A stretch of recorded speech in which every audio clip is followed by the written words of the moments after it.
Welcome back to another episode of Wildways. So, thanks for coming, Ike. I am Dr. Matt Hamilton with Andrew Mutzig, for those of you who are a new face to the room.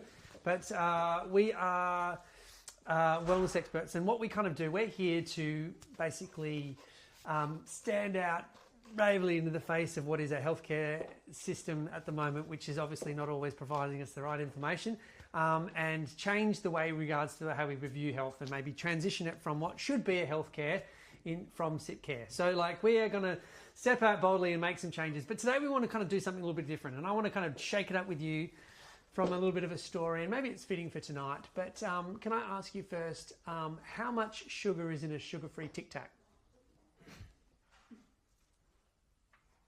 Come on. Sorry? How much sugar is in a sugar-free Tic Tac? Lots, probably. Isn't it the whole thing? The whole thing. The whole thing is sugar. Oh, wow. See, they kind of got away with that really, really well, because basically the FDA demands there has to be so much sugar in a per serving amount in order for it to then write on their packaging how much sugar is in the content.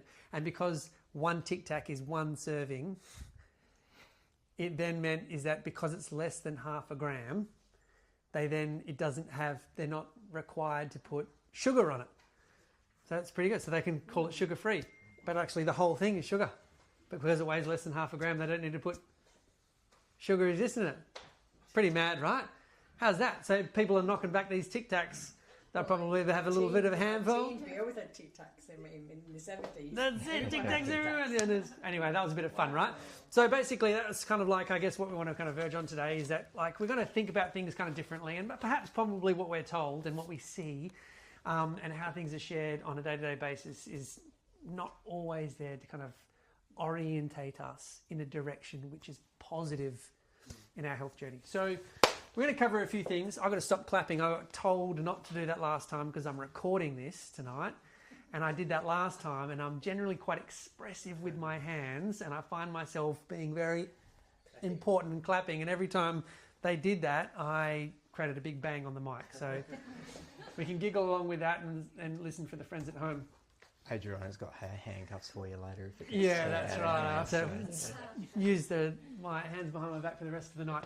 Okay, so coming tonight, I'm going to direct you through basically the beginning. We're going to cover a few things in regards to today's choices, the energy system, how the body's physiology works in regards to that and its role. We'll cover fasting, some questions around keto and the carnivore diet. But I'm going to jump into... And spelling isn't Matt's strong suit either, guys. So just in case we missed a couple of... There's one extra letter and another little letter less. Don't worry about that. But we don't worry about that. You don't want to kind of give the illusion that I've rushed and pushed this together. No, that's not the case. But like... It wouldn't have mattered if you had weeks and weeks and weeks. Look, I'm a visionary. I make big ideas. No, this is okay. Okay, so where are we at? You know, when it comes to asking questions about whether it be fasting or diet changes or understanding whether it be what the next fad is, would you agree that kind of like cultural ideas around food is all forever changing? Yeah, there's always kind of something new in regards to that. Would you also agree that how we approach that, the lens of generally in which we look through making dietary choices or changes usually fits under three ways. One, weight loss or managing weight. Yeah. The next might be performance, and the other one might be in regards to managing healing condition. Basically, I'm changing this because I have some sort of autoimmune or condition that what am I going to say? Illness that they want to kind of get on top of, right? So it's either purposeful, it's obesity, or like it's... So here's what we know, like fair enough to sort of say 100 years has gone past and us as a population has changed dramatically in regards to that, particularly in regards to food. I'm going to pump out some American stats for you. And I know that's a little bit different in regards to how Australia, but would you agree we're not far off as a Western society? We're exposed to the same things. Yes, we probably don't have the mega slurpy cups that we walk around with and the big supersized meals, but the way we walk and talk is pretty similar.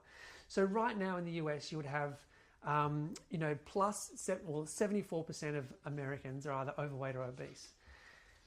50% of children. That stat is getting crazy, to think that such a younger population now has been exposed to what is now the ill health effects or the dietary lifestyle or the lifestyle stresses that's going to present to them later on. the fact that we've got that middle bubble that's, majority of that are going to have overweight, and then now this young bubble that's affected by that is pretty alarming. There's a large percentage of, I think it's 16 to 20% of kids diabetic. Like, this insulin resistance is growing, pre-diabetes is kind of coming in there. So all these sort of factors, we knew that even as we went through COVID, the comorbidities like diabetes, like obesity, and like being overweight, they're all those things that led to poor outcomes through COVID. Do we all remember that? It was a lifestyle condition, and basically it was that virus as a fault actually, was an attack on those comorbidities. Right? So if anything, it's like if you had poor lifestyle up until that point, you're going to be more affected and you had greater risk. We all remember that? So you didn't die of COVID, you died with COVID because of those other comorbidities. Yeah. Or you also kind of died from the treatment. And having a respirator shoved down your lungs, but that's a whole other. So like if you're not going to treat them properly because of the comorbidities and the cytokine storm that was happening in through there, and you're not going to address it properly, well then absolutely you're left to sort of more risk. But it was your body's ability to attack that. So let's say that as a result, as of those poor conditions, is that like it's just led to basically an awareness is that this population over time, this bubble has been exposed to a changing environment. Would you agree? We're more sedentary. We've got like access to certain foods, or the market of food is readily available. But then we're also kind of leaning to certain quick fixes over that time. Would you say over the last 100 years we've had, or put it this way, how many, given the chance, would reach out for a quick fix to make all their problems go away quickly, rather than take the easy road and rather the hard road? Right? As a population, we tend to lean on that, right? So this is what we've been accustomed to over that time. And I thought I'd have a bit of fun with this. Look, in the 1930s, we had basically this dinotrophanol, which is, it came through the neurology for like cataracts, linked to cataracts and neuropathy, right? So, but they're also, so basically we used this in the 1930s, and in 4 years, it started in 1930, in 4 years, this is all weight loss medication that was kind of pushed around. So I just used some little excerpts, and you go like, okay, well, what were they taking at the time to make their weight go down? It's like, oh, yeah, for 4 years, they're like, okay, they pushed this, this, and this, and this. But then neuropathy, and then they couldn't see. I'm like, oh, okay, right. So not fit for human consumption after 4 years, 2,500 people losing their vision. All right, let's pull it off the market. Fair? Right, in the 1940s to 16s, amphetamine. Oh, everyone's kind of familiar with the story of amphetamines, right? That was actually kind of given to troops and wartime. Shelley's the nurse. She's like, oh, yeah, it was. Yeah, and but it's like troops in wartime. And basically it was to combat fatigue, boost morale, get them right. But it was also sort of suppress their appetite a little bit like that, make sure that they're kind of feeling good in war, and making sure that like in the war sides and in the trenches that they'll keep the guns up and keep fighting. But so that was how the Germans took over Poland in 4 days, because the German army gave them meth, the Japanese and kamikaze pilots used it as well too, didn't they? So yeah, so that was really good. So then we bring that home, and we kind of had that in the streets, and then we kind of really led to substance abuse. And basically in the 1970s, I think was that Nixon at that time, but someone kind of like ruled it out, declaring that Schedule II narcotic, and that was kind of in that growing phase in the 70s of the war on drugs. Yeah. Then it came in the 1990s, this fen craze. This is like what did we say it was a benzodiazepine? So an anti-anxiety drug. Yeah. So that in itself, obviously, that's the change in regards to the chemistry in the brain, and obviously that kind of led to thousands of humans basically in injuries and lawsuits, leading to about $3.75 billion being paid out by the pharmaceutical industry. They're like, oh, this isn't good. 90s, this isn't working. So what's the fix now? What are we leaning to now as the quick fix? Yeah, well, Ozempic. Yeah, Ozempic. Is everyone kind of familiar with the? Do you know what it was like led to? I know it's been around for some time now. Actually, who hasn't heard of Ozempic? I'm just curious. Yeah. No? So this is like GLP-1 agonists and these GLP-1 drugs. They've been around for some time. Started in 2014. And, right, don't clap. Then what they do is it's there to suppress, it started out as diabetes medication, right? And it's a diabetes medication to suppress hunger, which is to then, ultimately affect someone's diet over time to then reduce the insulin resistance of that individual who's become pre-diabetic and obese, and we see then they lose weight. Okay, so has it been effective in that time in this use, let's say over the last 10 years? Yes. Much of Hollywood that you would see right now is you'd seen lots of dramatic, very, very quick changes in appearance and body weight of many individuals. Much what we would say is like, oh, this is kind of fantastic, what are they doing?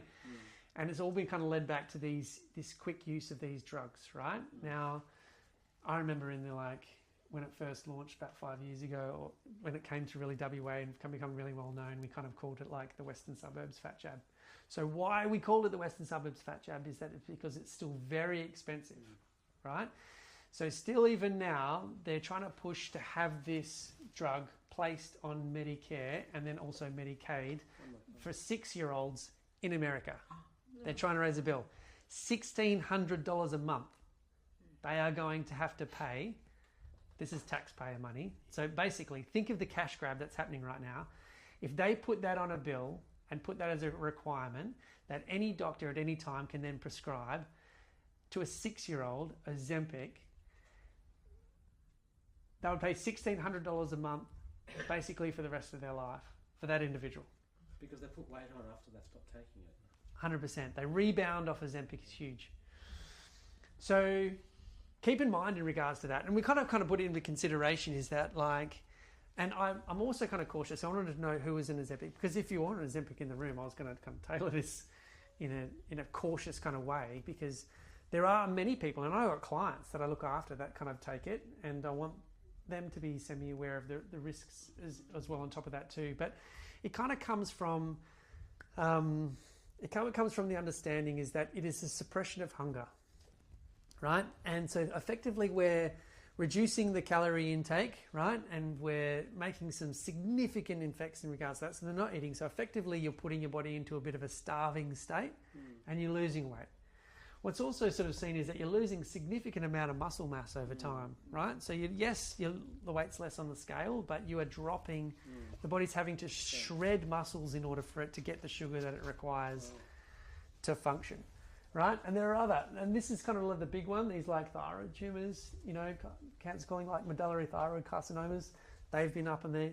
I think it's just being cautious in that with any new drug so weight loss drugs over the course of, let's say, the 100 years, anyone that's been introduced, that's been found effective over the first, 5, 10, 8 years, has been like, oh, this is great, it's a new craze. Everyone kind of jumps on it, and it's not until the later years do we find out what's the long-term benefits of it. So I think that's the cautious take in regards to where we're doing. So I guess I want to present it from that point of view, because we've addressed weight loss for a really, really long time, and we've kind of would you agree that a lot of people kind of come from a weight loss point of view under the foundation of like calories in, calories out? Yeah? But would everyone also agree that calories in, calories out doesn't work? Everyone's tried that, right?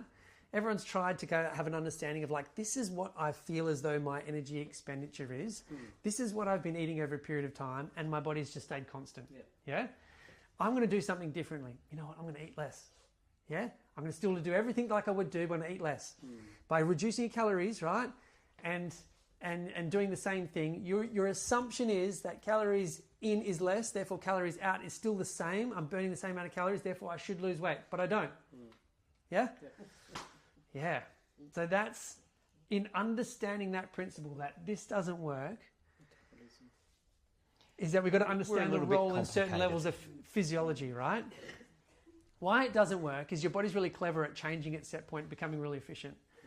So hormonally under stress, or let's say you're changing and you're eating 500 calories less over the day, if your body is under stress at any given time, right, it's going to recalibrate that and become more efficient at that, because it's effectively seeing itself as starving, so it's going to work less, right? And then you'll rebound out of it really hard. But I want to come into this. And we're going to cover this in a lot of detail in the next thing.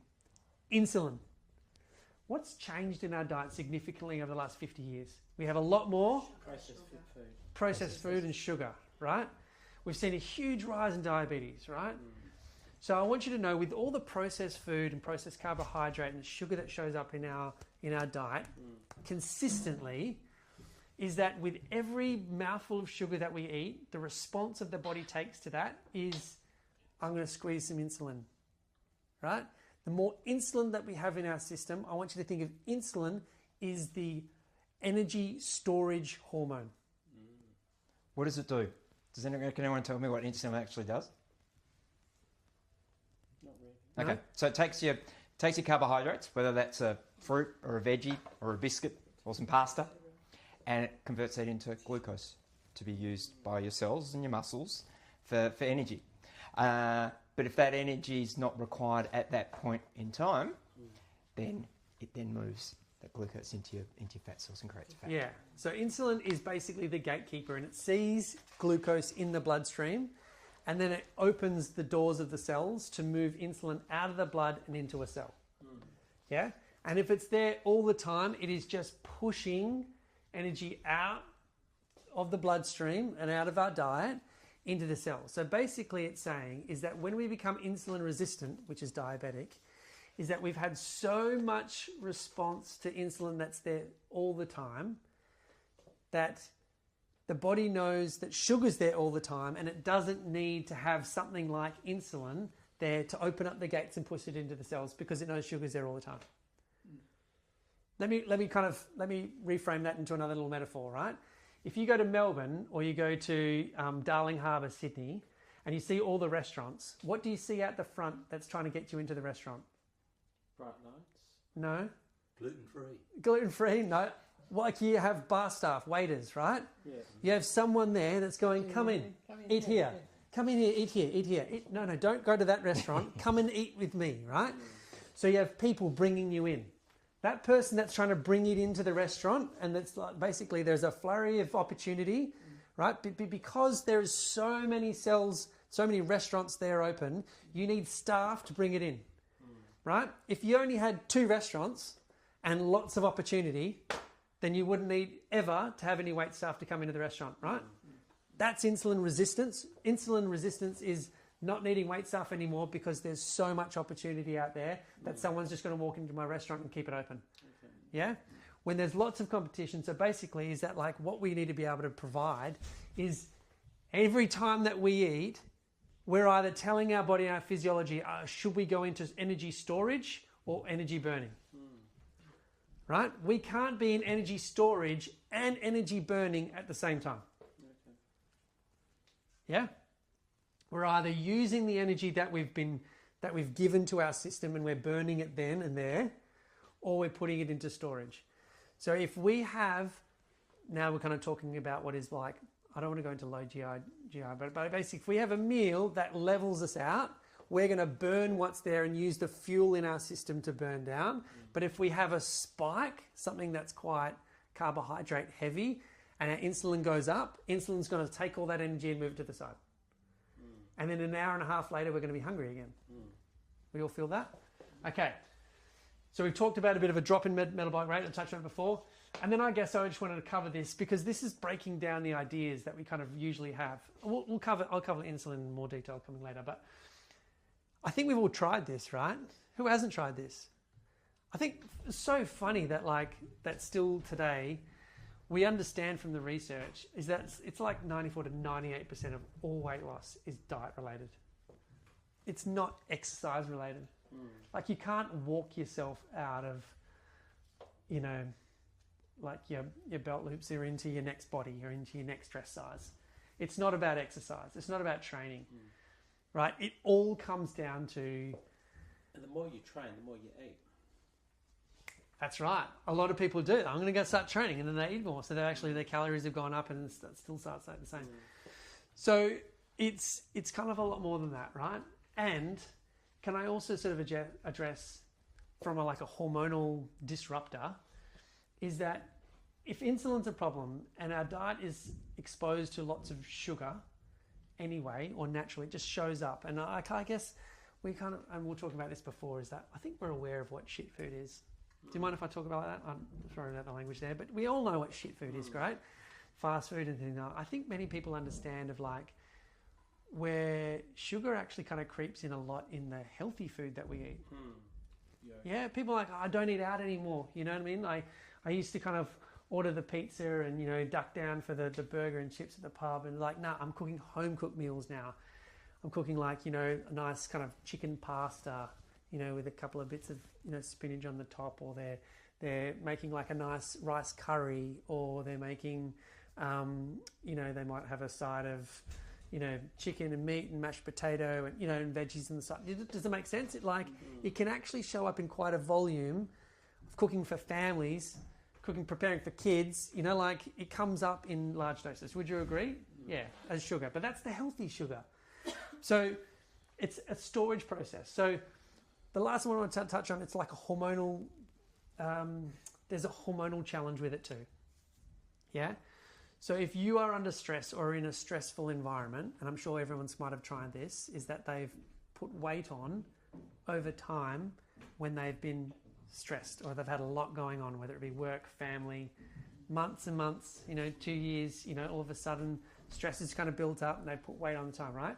So every time we go through a stress response, the body releases cortisol, right? Which, in a very, very clever way, will dump sugar out of our liver in the form of glucagon, right? Pushes that in, so that's an energy system that we can kind of use and burn at that time, but it'll also increase our insulin sensitivity. Yeah? So, because, you know, part of the stresses that we had in the past was famine, right? Evolutionary, so to speaking. So if you kind of go, I'm really stressed right now, evolutionary, my body goes, oh, right, okay, why are you really stressed? Is it because we don't have a lot of food? Right, okay, no worries. Well, we'll change our physiology and makeup so that when food comes in, we know it's probably going to be our last, and don't worry, we'll put it into storage so that we can get through. Does that make sense? So that system was also designed though because we were being chased by tigers as well too. But the tiger was either going to catch up to us or we were going to get out of its way. So that stress was only ever acute. And that's where the issue is this stress system we've got, the cortisol system, is designed for acute stress, not for chronic stress. We got a tiger chasing after us constantly. And I use the tiger as a metaphor. It can be a physical stress. It can be lack of exercise, for example. It can be dietary stress, like what Matt's talking about. Or emotional stress is just as critical. Yeah. Okay, touch on that. All right, so let's kind of talk to a little bit more about fasting, I guess, because that's why we're here. So, go for it. So that's me.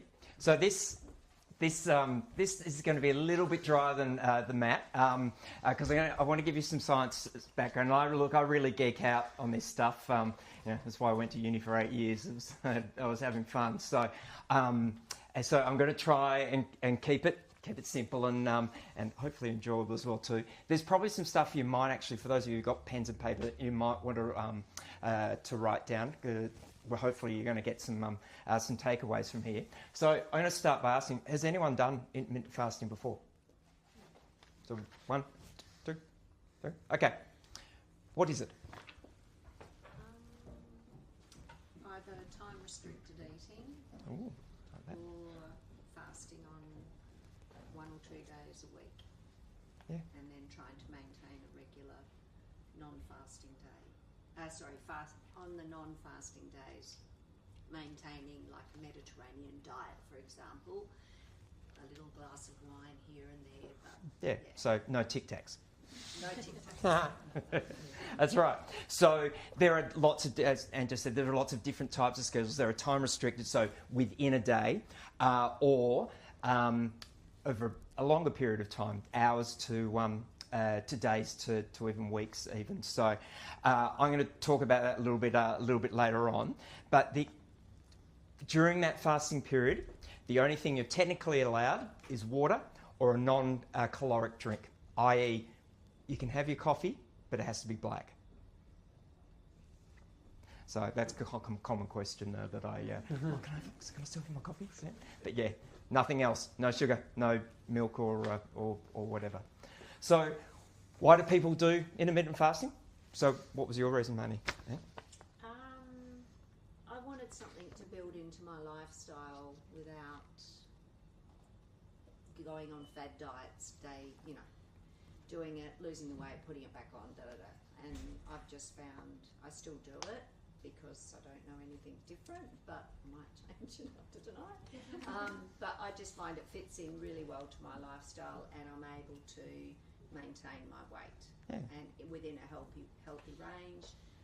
I'm not on any medication, so it's working for me. And that's probably one of the main reasons why people do intermittent fasting is weight control.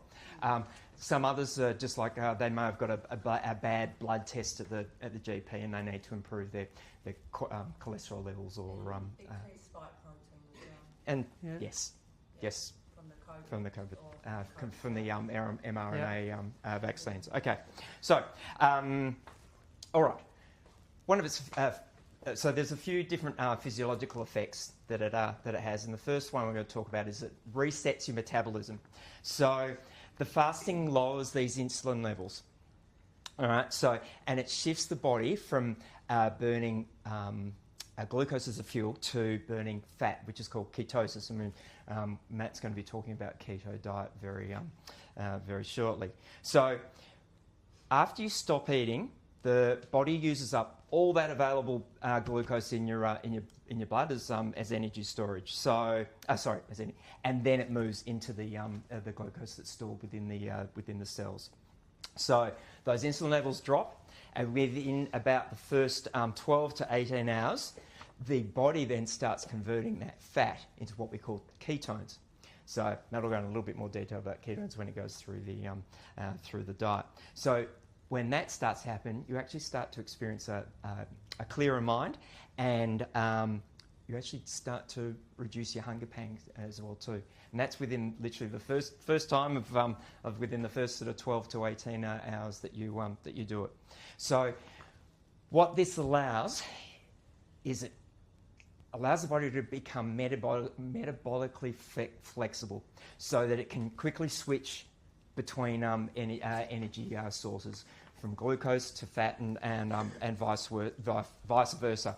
So over the long term, the switch, it boosts your fat burning, particularly what we call your visceral fat, which is the nasty fat. You've probably seen the adverts on TV about all the fat around your organs. That has a very high linkage with mortality rates.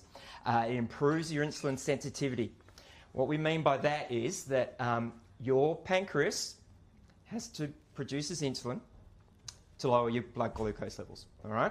But the more your cells are resistant to that insulin, it means your pancreas has to work harder and harder and harder. And produce more insulin. Produce more insulin because you lose the sensitivity to that response. So that is type 2 diabetes in a nutshell.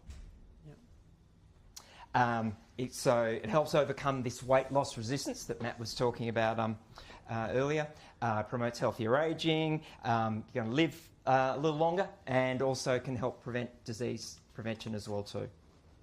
Now, the second. Yeah. So hormone, go on. Can I Go. add on something in regards to the switch? This switch, obviously it's been happening for some time, but if I could use a very sort of simple metaphor for you, is that you guys bring food home most days, right? Everyone goes shopping.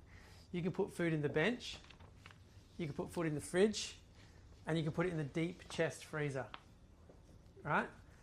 Anything that's sitting on the bench is most accessible for you, right?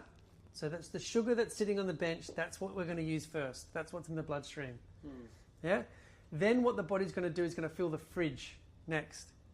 And filling the fridge, that's liver glycogen, right? So that's going to top that up with sugar, and it's going to our liver. So from an energy system, we're going to use what's in the fridge, then we're going to top up, and so we use what's on the table, then we're going to go to the fridge and we look for the fridge for energy, right? So our body's going to top that up first. Liver glycogen, I want you to know the quickest way to top up your liver glycogen is eating fructose, right? High fructose corn syrup, those sorts of stuff, but particularly fructose, like fruits and stuff like that, it's all liver glycogen prominent, right? But then there's the deep chest freezer. Insulin is in the deep chest freezer. You're not going to access... So insulin puts energy into the deep chest freezer.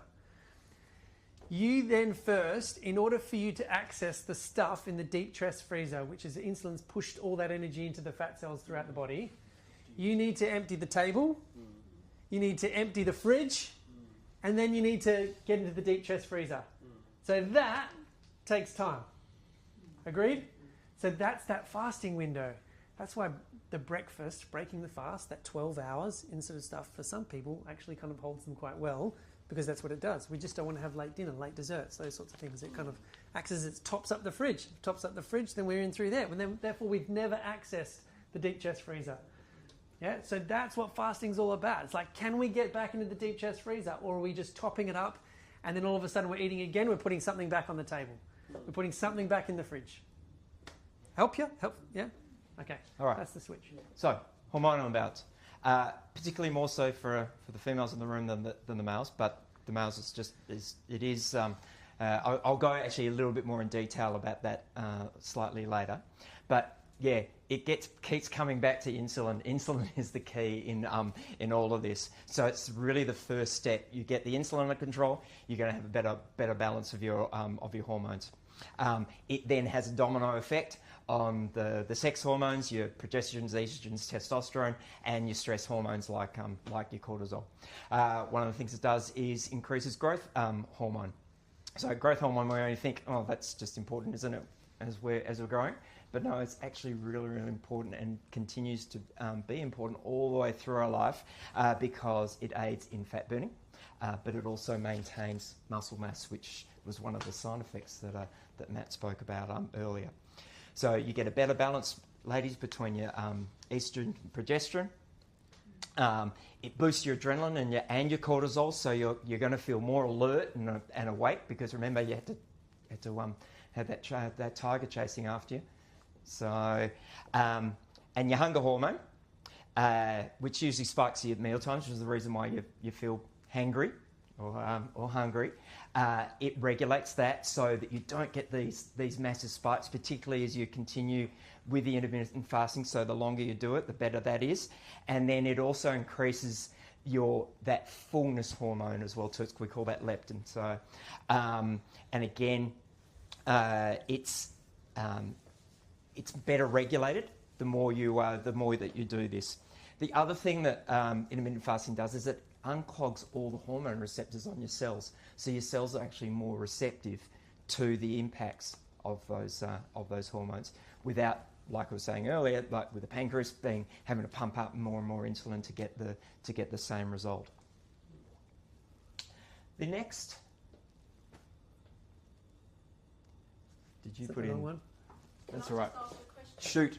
Absolutely. Yeah, please. Sorry, I forgot to mention. If you want me to go over something, or just please break in. Okay. What's the ideal number of days we should be doing? Okay, I'll get to that shortly. I'm going to I'll talk all about all the different styles and what works best for men, what works best for women, and actually in children as well too. So yeah. Go around the other end. You want cellular Yeah, that's all right. Actually, I'll talk about the cellular recycling program. So at around the 17-hour mark of fasting, it triggers a cellular detox. So this is really just your body's self-repairing mechanism it's got. So your cells go into repair, and the body then removes all those old and damaged components, and even potential cancer cells as well too. So this is just going to help slow that aging process, and it's going to strengthen your immune system, which will ultimately prevent disease as well too. Now the biggie, another one, is the inflammation reduction. So fasting just naturally cools down that fire inside us. So inflammation is a root cause for many, many, many diseases, from whether it's joint pain, headaches, to women polycystic ovary syndrome, and autoimmune diseases. It all can be linked back to inflammation. So when your inflammation levels are high, these hormones can't get into your cells because of those receptors being blocked. So the other thing fasting does is it gives your digestive system a bit of a break. All right, we're in a system where we're just constantly eating, and it doesn't allow the gut to heal because it's always working. It's having to process that. So And these ketones that I mentioned earlier, they're actually also anti-inflammatory. So the more of those that are produced, you're going to have reduced bloating, less puffiness, just fewer aches and pains, and even better looking skin as well too. Can I ask? Shoot. Inflammation reduction, because hormones can't get into the cells. So inflammation reduction allows the hormones to get into cells. It unclogs those receptors. The receptors that leave In the cells. So each cell. What sorts of hormones? The ones you've been talking So all the ones are too. So the growth hormone, the progesterone, the estrogen, the cortisol, the adrenaline, all those other hormones. So yeah, okay. But yeah, insulin's that first step. Yep. How's the fasting affected when you're on pills? And I've got 20 odd pills a day. Okay, that's something I'll be talking about shortly as well too, because there's a couple of little caveats that we do need to go over. So yeah, and important ones as well too, and that will be one of them. Have a meal with food. Yeah, have one of them. So yeah, fasting actually helps your brain big time, which for a chiropractor is pretty important when we're adjusting you guys. So these ketones are really a super fuel for your brain. So they're going to boost your mental clarity. You're going to feel less foggy, and it's even going to improve your focus and cognition as well too. Your IQ will go up. It increases another hormone called BDNF. Don't ask me to. Brain-derived neurotrophic factor. Yeah, that one. He's just showing off. That's all. Okay, so this is fertilizer for your brain cells. This hormone. So it means you'll get better at learning, and your memory will improve as well too. And it even improves your mood because it has quite sort of antidepressant like qualities as well too. The other thing that intermittent fasting does, it resets your dopamine. Who's heard of dopamine? Mm-hmm. Okay, what is it? Happy drug. Yeah, happy hormone, that's right. Yeah. Yes, well done. So the constant snacking, particularly snacking on sugary foods, keeps this dopamine levels artificially high, which means we build up a tolerance to it. All right, just like we're building up tolerance to the insulin. So it means you need more and more food to get that little buzz. Okay, so the longer fast, so those actually over 2 days, actually stimulate growth of extra dopamine receptors on your cells. So the dopamine becomes actually more effective, which then means you start losing some of those food cravings. GABA is another one. Do you know that one as well too? Yeah, I did. Go on. What GABA is? GABA, yeah, what is it? Gamma butyl acid. Butyric Something, acid. yeah. All right. So this is a calming brain chemical. All right. So again, it also rises when you're going through the intermittent fasting. So by the afternoon of a fasting day, you actually have more. You'll have more energy, but you're a lot calmer. Okay. And fasting reduces inflammation in the brain as well too. Inflammation in the brain commonly is linked to diseases like Alzheimer's, dementia, and other sort of neurodegenerative ones like Parkinson's as well too. So it actually reduces your risks of that. It makes your brain more resilient, and you actually become more youthful as you get older as well too. We'll touch on ketones more and more, but it was like, I think we've got to understand is why there's so many like systemic benefits to the fasting, of how your physiology changes when it comes out of burning the really quick fuel of sugar, which is in the bloodstream, compared to going to the deep chest, converting fat cells into ketones, right?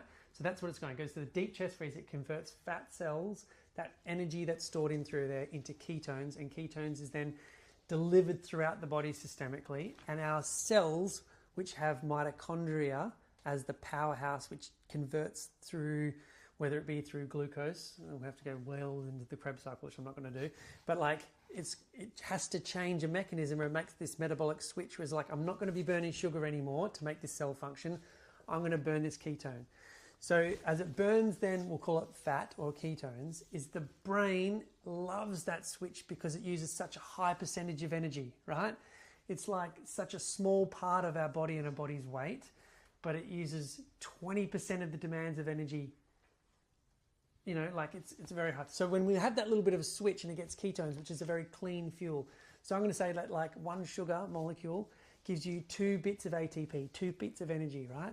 One ketone gives you 40 bits of ATP, right? So it's like burning paper to burning jarrah. You know what I mean? It's going to give you longer lasting, more sustainable, and so that's why your brain really likes it. The byproducts of metabolism aren't there. It doesn't have that, the dirty byproducts that sugar kind of gives you, the oxidative stress that kind of falls out as a byproduct of that metabolism.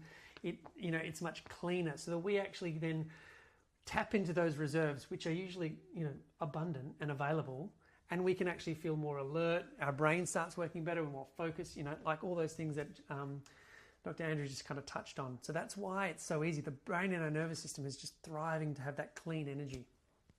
Yeah. And talking about brains, we've got another little brain inside our gut as well too.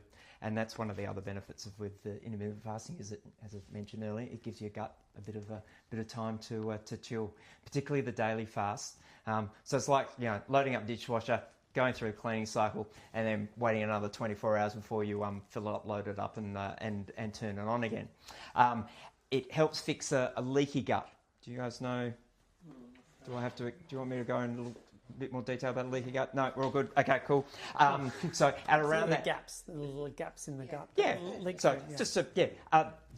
These good and bad bacteria at about the 12 to 16 mark of fasting, it actually changes the balance between those good and bad.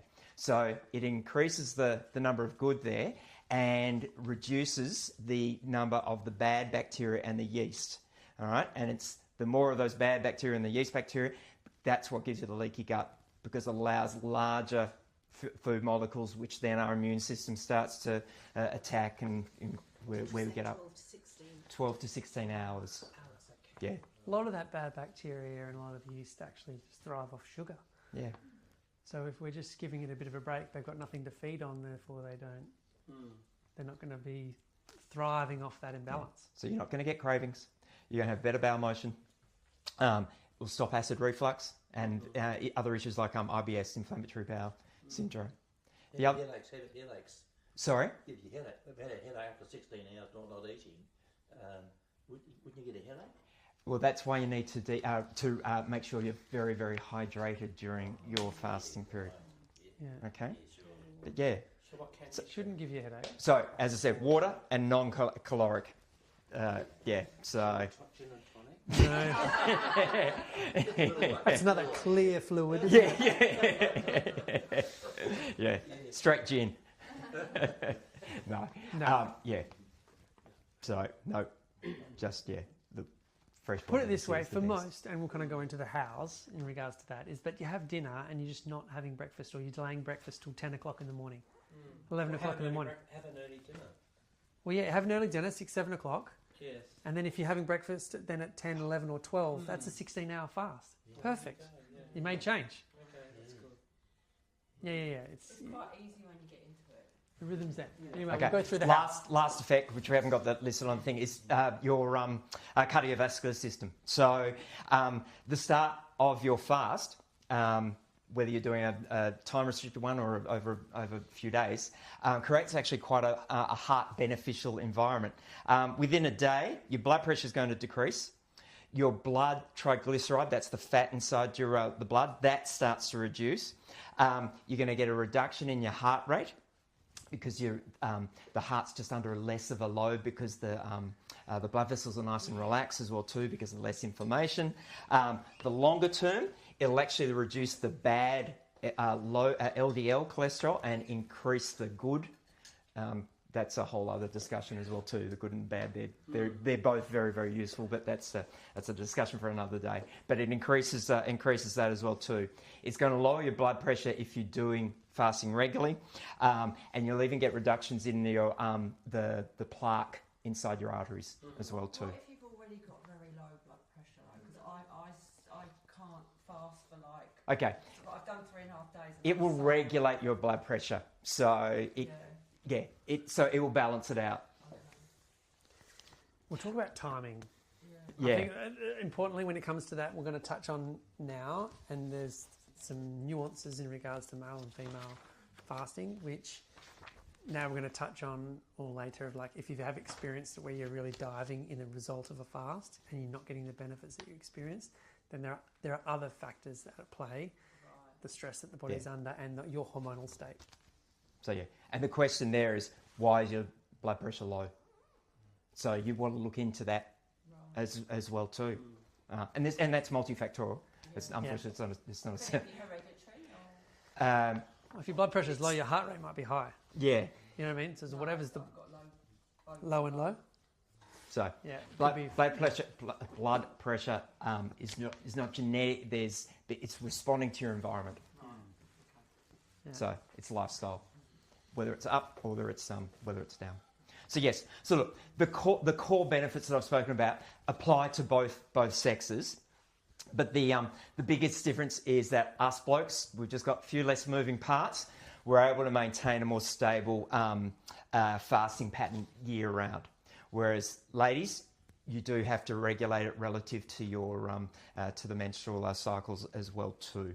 So for ladies in general, you have your longer fast when estrogen is high, which is in the first half of the cycle, and then gentle fast with more good carbs when your progesterone is dominant, the latter half of the cycle.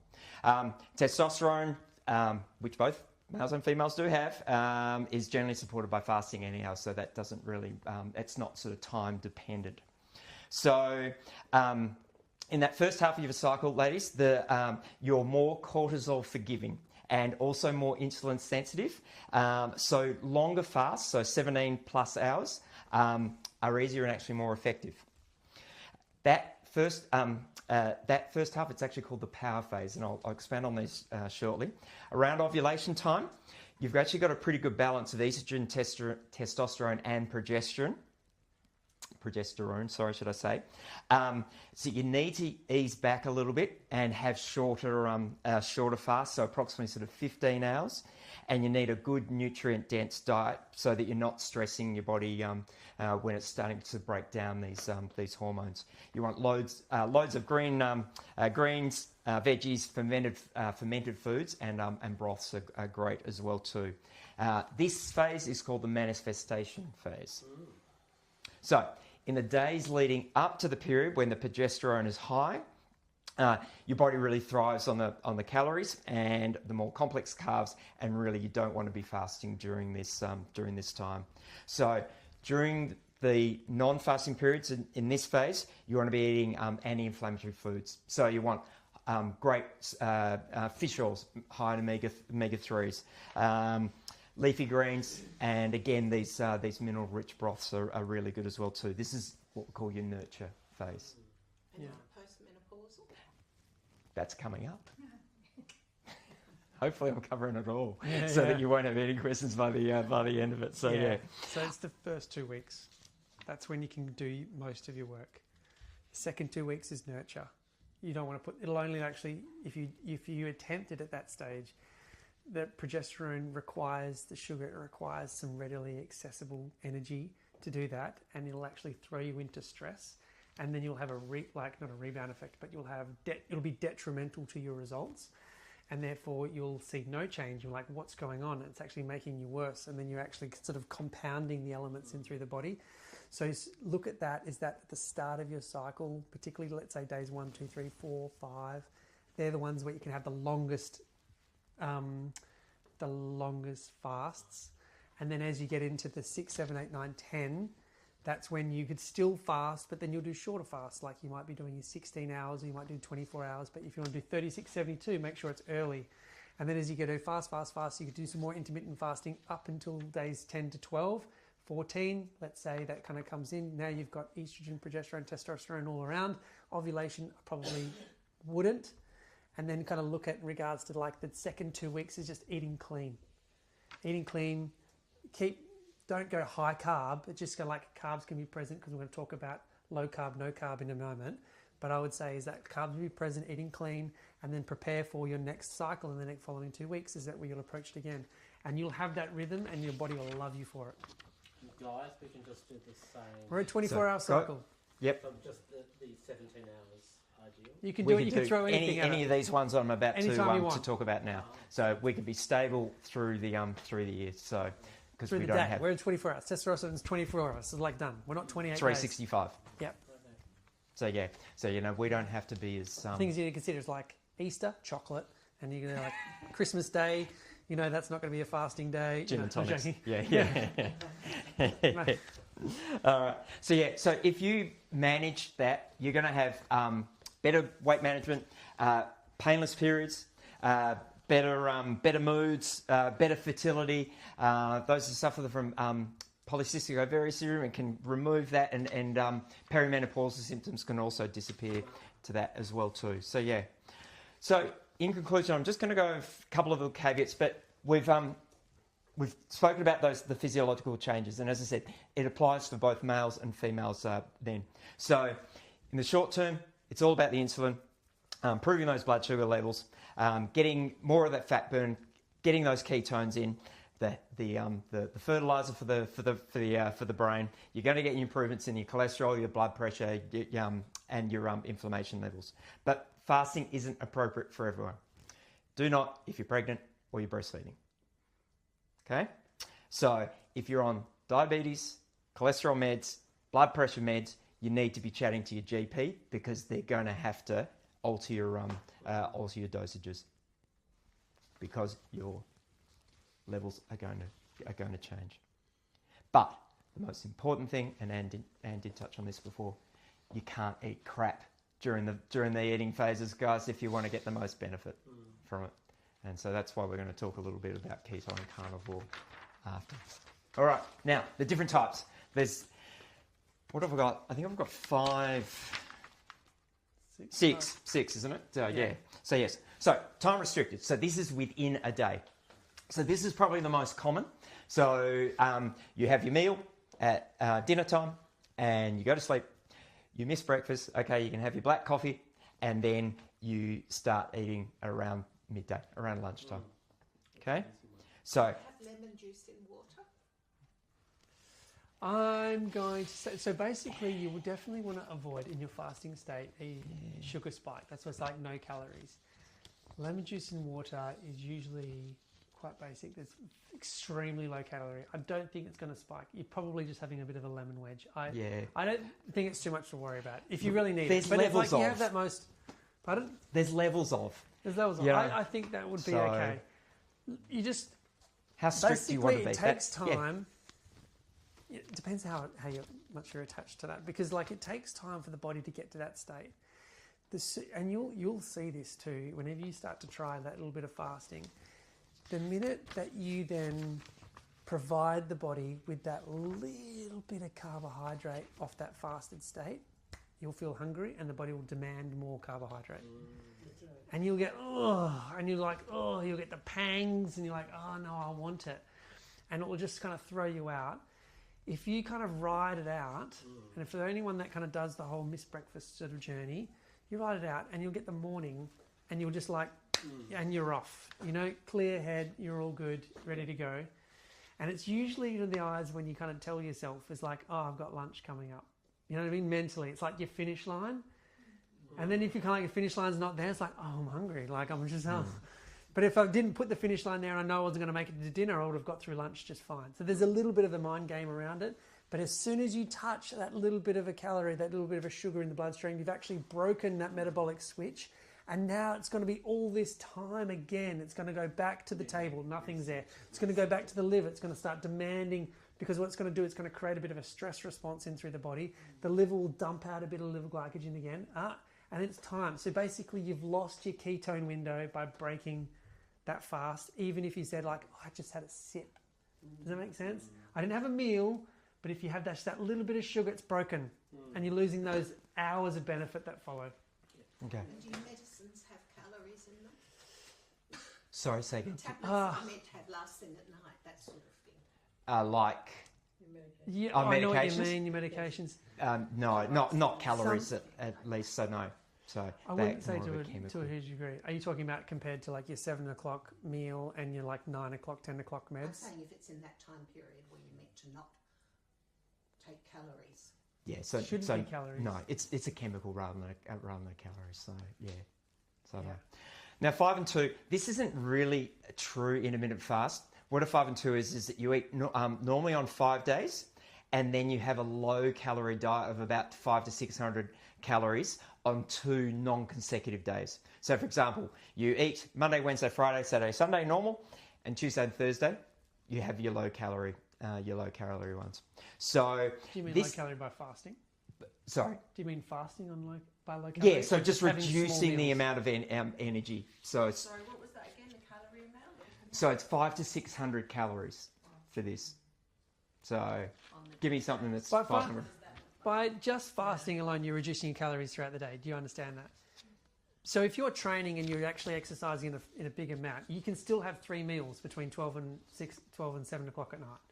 So don't get me wrong. It's like you can still have a large volume and eat as much as you had before and have 3 meals a day, have breakfast, lunch and dinner and your snacks in between and eat it in that 8-hour window.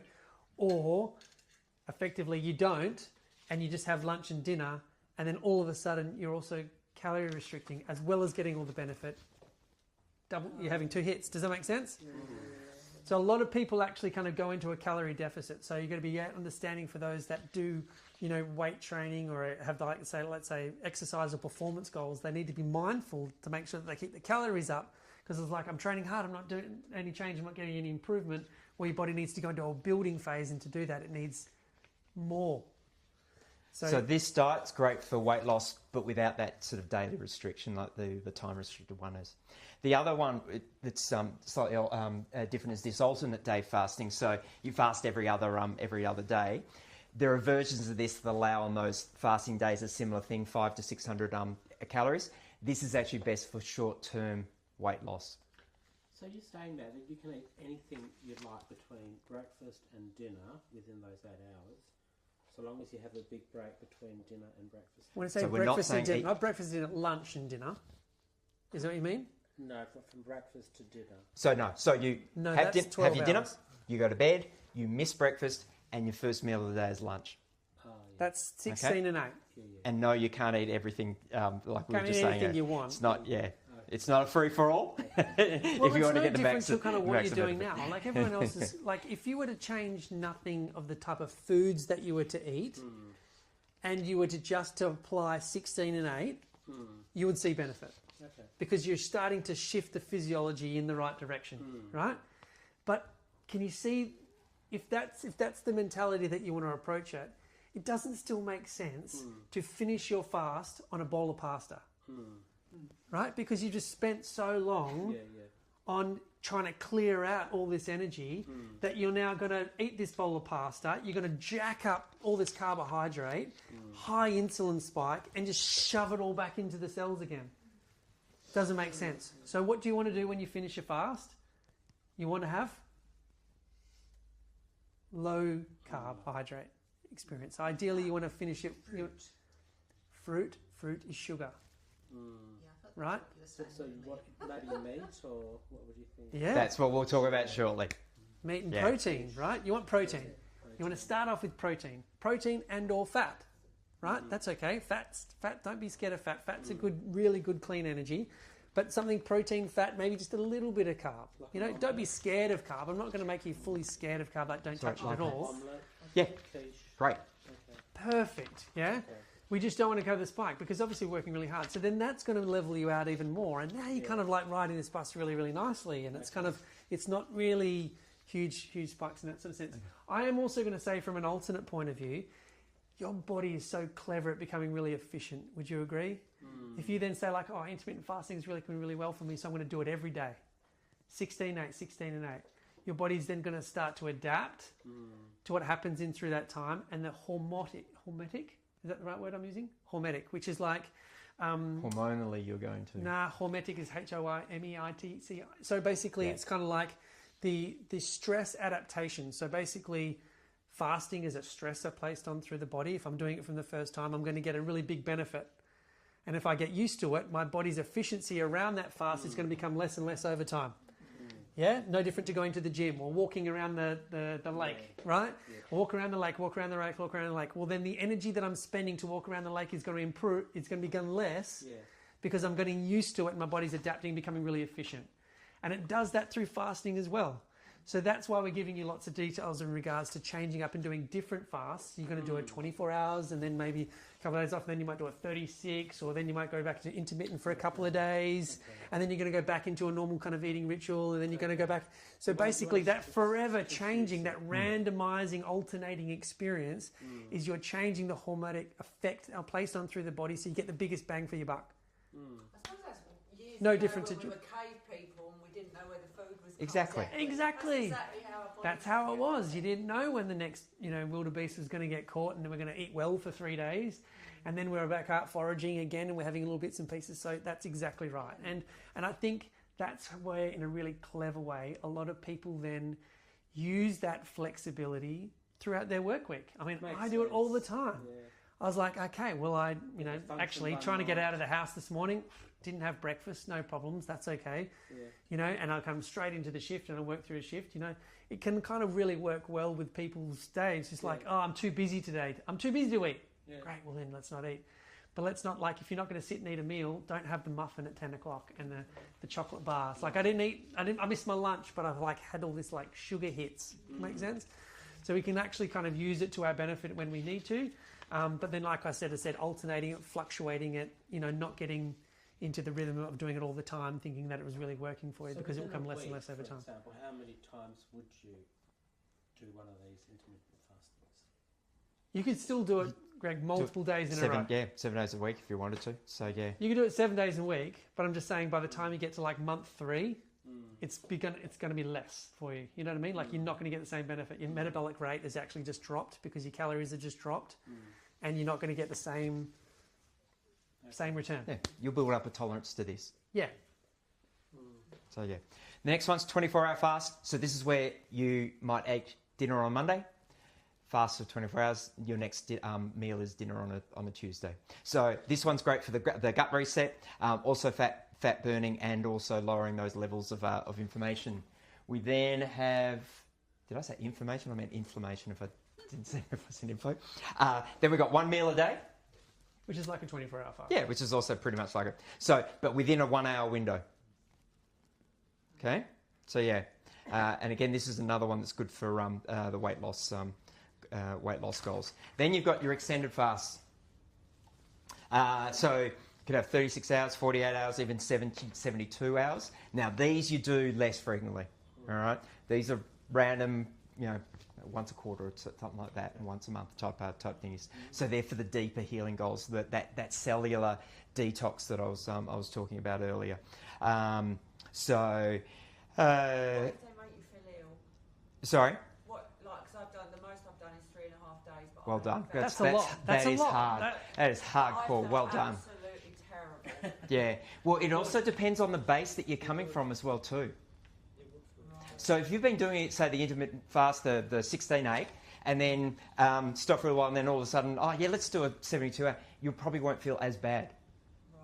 So yeah, Probably hadn't been intermittent fasting at that yeah. point. So yeah, but yeah, look, just go straight that's into it. great. A lot.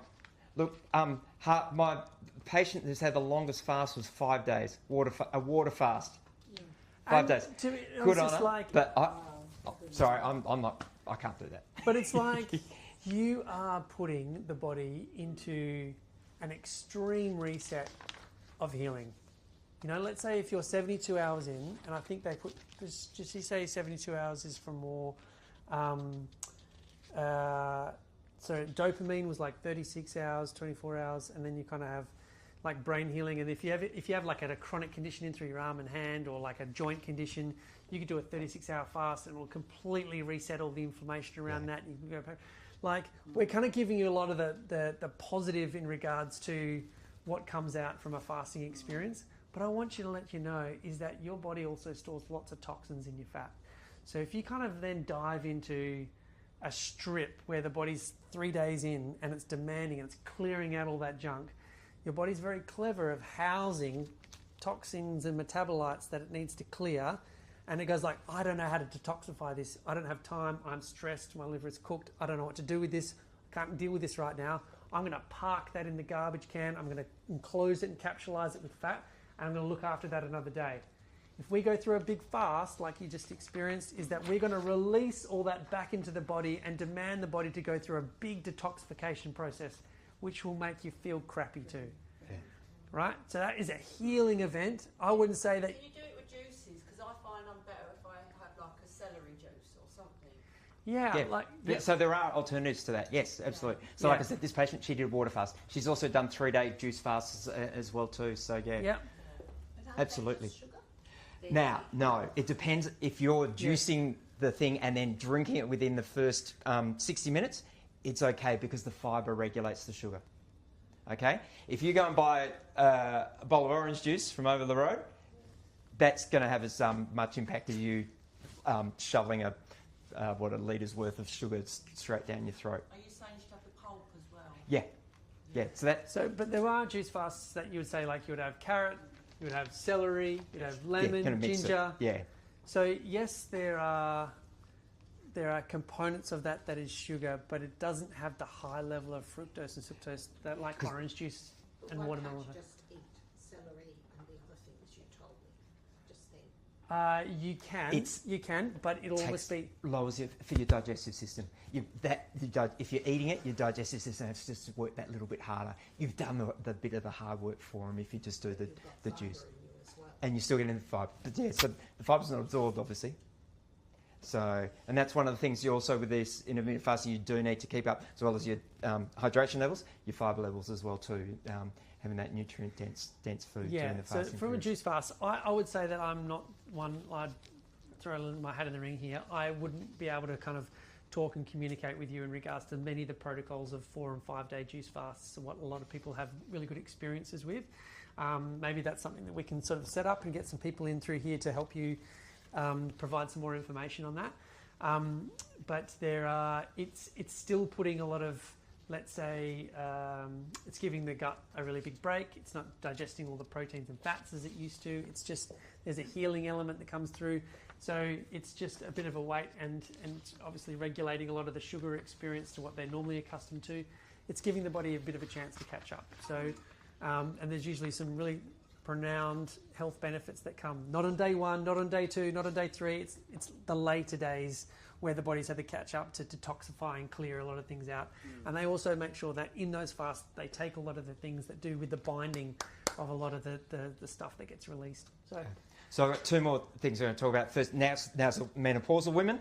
So the best fasting types for menopausal women with no cycle whatsoever is a mixture of fasting lengths depending on your goals. So the 13 to 15 hour daily for the time restricted eating, for the metabolic reset for the weight loss. 17 to 24 hour ones for the cellular repair and also the gut reset. And then with the occasional, 36 to 48 hour fast as well too. So weekly variation is more important than the monthly cycling. So it's more like that power phase for the first 10 days of the menstrual cycle. You're on a similar level to that. So the hormone levels are low and they're pretty stable as well too. So the body's more responsive to the longer fasts, but it won't obviously disrupt ovulation. So it's going to improve your insulin sensitivity, improve your clarity of your brain. It's going to reduce that inflammation as well too. So it's time restricted. So time restricted, or if you want to do, so that's the 13 to 15 hours. If you want that cellular detox and the gut reset, it's 17 to 24 hours, and then the occasional longer one as well too. And lastly, before we move on to the actual diets themselves, is age from the younger age. So youngest for girls is about 17 to 18 years of age, okay? But that's only if the girl has a regular menstrual cycle and has got healthy eating habits, okay? So that's very, very important of the way things are going at the moment. So you don't want to have to start any younger than that because that's going to disrupt ovulation and progesterone progesterone production, and it may actually increase the number of eating disorders as well too. The best for the young girls is that a 12-12 hour fasting time, and then really focus on the nourishing whole foods during the eating periods. For boys, 16 to 18 is about the youngest you do, but you want to have majority of them with their physical developments pretty much already locked in.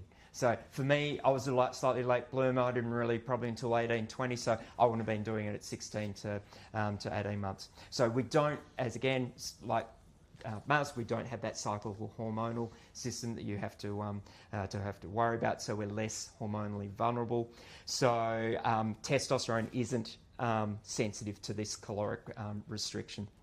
But yeah, you want to avoid the extended fast for boys. The 12-12 or 14-10 is the best one to go to from them. All right, that's it for me. Thank you. Now, let's touch on I guess now that we've understood so much in regards to how your physiology changes. I know that we've kind of touched over the hour already, right? So I kind of want you to know is like we don't have 3 hours ahead of us. That's really important. But I've got to eat.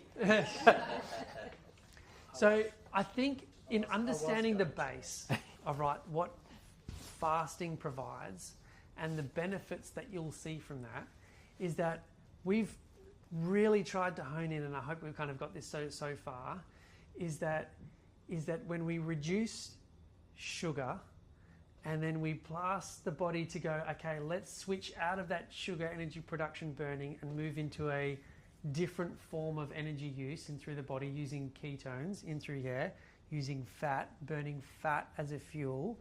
The body has benefit and it needs to do both. It's good for both. So we're good over here from a sugar burning energy, and we're good for a fat burning energy, and we need to be able to easily switch for both, and there's benefits that we can actually pull levers in either way depending on our goals. Have we gathered that? This ketogenic diet, as it's kind of come into the fold and the vogue, we understand that better, again, is supporting the body's metabolic switch to be able to go, okay, from this healing phase or this direction that I would want to work through, is that I'm going to focus and just keep the body in that fat burning switch longer, right? So that's by saying longer is that actually sugar and fiber, very carbohydrates, less than 5 to 10%, typically 20 to 50 grams of net carbs a day.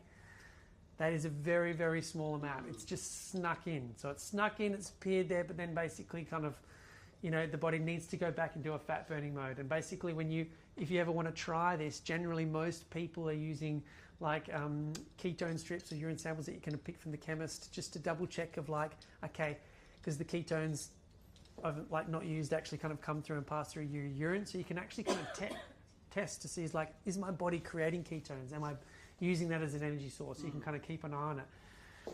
I'm going to say the practicality of using a diet like this, it's quite tricky to imply, right? Basically you're looking for lots of fat to eat. You're eating, I don't know, you're just chowing down cream out of the jar.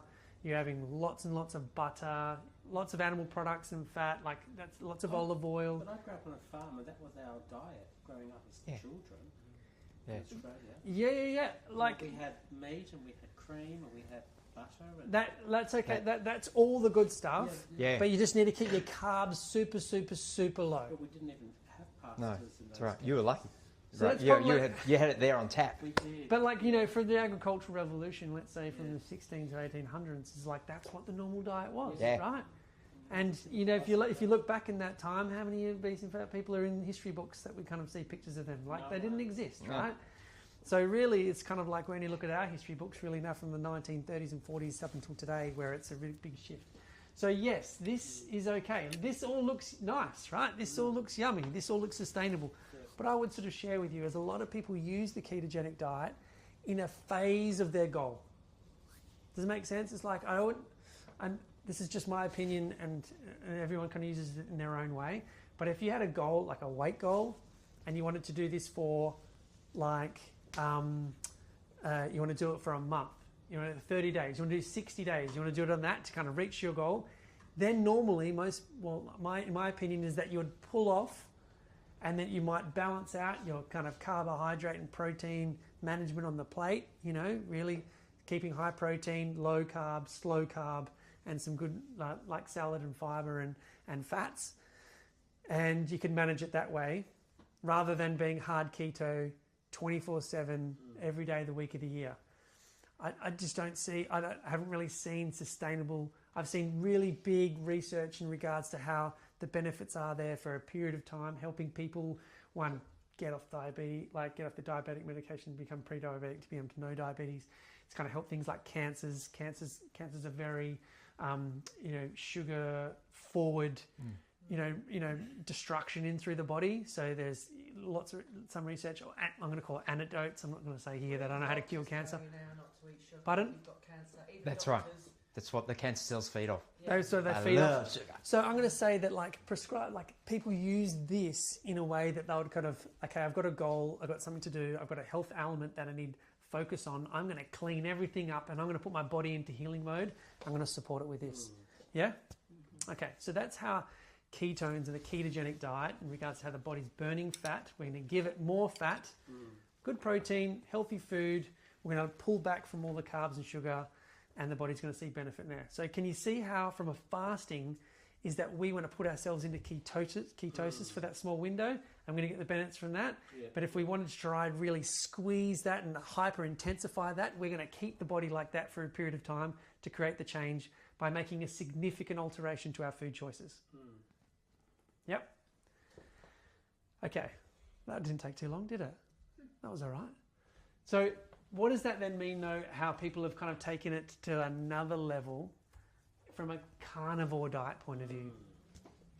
Okay, so would it be fair to say is that what we're sharing in through here, how ketogenic diets come about and the success of that, and our carnivore diet, is that we've actually kind of understood that low to no sugar and adequate amount of protein has been successful in the past. And it has also shown up in diet cycles. Like we had the success of the Atkins diet, everyone kind of remembers that. We had the success of, like, let's say 10, 15 years ago, like the paleo diet, everyone kind of remembers that. You know, everyone was a paleo, yeah, like, which is like protein, low carb, you know. And now we're at carnivore diet, which is just full protein, net zero, like no carb whatsoever. And it's also like pardon me, it's actually from the more extreme cases, they're actually kind of like no fiber, no plant. I was just going to say, where are you going to get your fiber from and vegetables? So this is, I think, where, like, from a research perspective, there is still some, let's say, conjecture, some debate. It works for some, but not for everyone. Correct. You know, some people. Wouldn't the keto diet be more balanced in a way than the yes, it is. Absolutely, it is. But this has got benefits as well too. But this has got benefits as too. Like a lot of people. So I love all that stuff. Right, and it's like it's everything. So it needs variety. So there's a couple of things in regards to, like, where are the benefits actually coming from? Like, can we get all the macronutrients that we require from eating just protein all the time? Did we have access to just protein evolutionary? Yes. Well, we did have access to it, and I reckon we ate not the all the whole. time. Yeah, but maybe not all the time. We didn't eat it 3 meals a day, right? No. So we kind of had it in a bit of a spurt, and then we would still fast and have less, and then we'll have it back. But we also ate the whole animal as well too. We ate the whole animal. We had every version of it. With still stocks and broths, and it's probably still herbs and grains and berries. Like, and they went for the steroids. No, the antibiotics and all the likes that they pump in now. So yes, digging that quality meat. So there is definitely value. I think that, let's say, for a lot of the social trend about how people are having huge success on the carnivore diet, I know that a massive benefit from that is going to be no sugar, no carb. Yeah. That's going to be a massive benefit. That's going to throw them into ketogenic.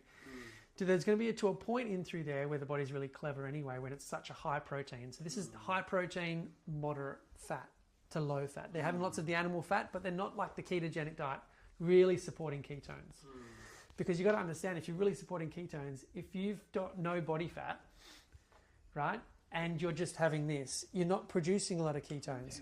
You're actually converting proteins into gluconeogenesis, and you're converting proteins into sugar, right? But it's just at a very, very slow burn, and the body likes that. It's not too bad, but that's what you're doing. But if you want rapid weight loss, and that's one of your primary goals, this is the diet to do it with combined with the intermittent fasting. So you're basically saying if you consume fat, you don't get fat, but if you eat sugar, you do get fat. Correct. Do you know what they put in low fat things? Sugar. Correct. Because fat makes stuff taste good. And if you remove that, then you've got to make it taste good with something else. So they dump sugar. So please don't eat. Yeah, it's a fallacy, but that's what we've been trained to do because of the messages that we keep getting. So in short, like there's the carnivore diet, like there's the meat, there's lots of options in through there. I think a lot of the other benefits that will also kind of come from that is that like you can't eat, I think to a point, and one of the researchers that kind of follows sort of shared in that regards, like her name's Dr. Rhonda Patrick. She's a wonderful academic. We've also got like a lot of information from tonight, so like Dr. Mindy Pelez. We've kind of like used a lot of information also from Dr. Jason Fung. These are kind of the big texts that are out now that are really understanding this the best. But Rhonda Patrick, as her comments were, is that like the questions around the carnivore diet mean that like if you're having steak like every single time, like to a point, like even just from like a palate fatigue point of view, you'll start to eat it less. It might be yummy and nice, but if you're eating the same foods and a small, let's say, variety of foods often, by nature, you're going to eat less food. So therefore, you're adopting what would be a caloric restrictive experience if you're eating a steak for breakfast and a steak for lunch and a steak for dinner. You would just probably eat less of it. You're not going to have the same volume of food. But to the same light, you know, we'll kind of go back to the food quality is like a steak of calories, let's say per calories in, calories out. If you're eating a steak versus eating a sandwich of the same calories versus eating a packet of chips, you could eat the packet of chips and finish it completely and move on to the next packet of chips because your body's still looking for nutrition, right? Yeah. Compared to the others, right? You're going to be hungry soon, but you could eat that and you go like, I feel satiety. Like it's met my satiety hormones. It's kind of like everything's kind of triggering really nicely. So there is some wins, right? So I'm going to say come away from is that from an experience point of view, I don't know if this is the long-term answer. I don't think we're there yet. I don't think we've got enough research to say that it is. But is there been benefit for people? Absolutely. Like the ketogenic diet, I think there's been some huge benefit in regards to it. Do I feel like there is a sustainability in intermittent fasting? Yeah. Is it free? Yeah. Is it easy to do? Totally. You know, is it sustainable? I think it absolutely is. But then I think we rebound that back into which will be a moderate protein, low carb, you know, healthy food options. That's the journey forward, and we can kind of kick in different healing and fasting experiences depending on our goals. Yep. Does that kind of feel like actionable? Does that answer some questions for you tonight? Yeah. So we've kind of, if we understand that better, is it okay if we move on from here? Yeah, no. We should. If health is our greatest asset, then why are we sick? Oh, I like this one. Everyone says health is the greatest asset, then why have we kind of had such a big change? And like, if that's the case, and particularly where we started through the night, are we deficient in drugs or are we imprisoned by our hormones for most of us? And I think that's for a lot of our goals is that like I realize that for a long time people have really strong intentions to make a difference. Or maybe like a couple has really tried together and like, oh, we're going to make a bit of a difference. And they look sideways and their partner's got some really good results and they look inwards and they're like, I'm not getting the results. It's like, why isn't it working for me? Maybe it's the calories in, calories out. Why isn't my hormones doing it? Well, they don't know that it's hormones, but I'm trying and it's just not working. I give up. And they kind of like get stuck and they get back into their ways and realize, you know, as after multiple attempts, they get stuck in their ways. So I think understanding the hormones as we've kind of laid out for you tonight, it kind of gives you more tools, more resources to go, okay, how can I work with my hormones? How can I walk with, you know, and then how can I understand how certain foods trigger certain cascades of hormones in through the body so that I can suppress the storage hormone from kind of taking charge, how I can recognize that stress is having an impact in that too. But I agree. Well, we've been trapped for a long time, and I think our world's changed a lot with that for a good reason. So, sick is complicated. Health is simple. Like, look, if you've been to my previous talks, you will see that I've said this before. But I say that in good fun because, like, I think I hope to share is that, like, everyone has their story of that, like, what they've got and their complicated elements, their little things, their nuances. If there is a complexity in your own self-expression, but looking after yourself and, like, turning the levers of health, that is a very simple and easy thing to do, that you can just take it one step at a time. Try this, start with this, and it's this cascade effect. It's like, actually, that was pretty easy to do. I just missed breakfast. I changed nothing. I ate nothing different. I just missed breakfast. I feel pretty good. Great.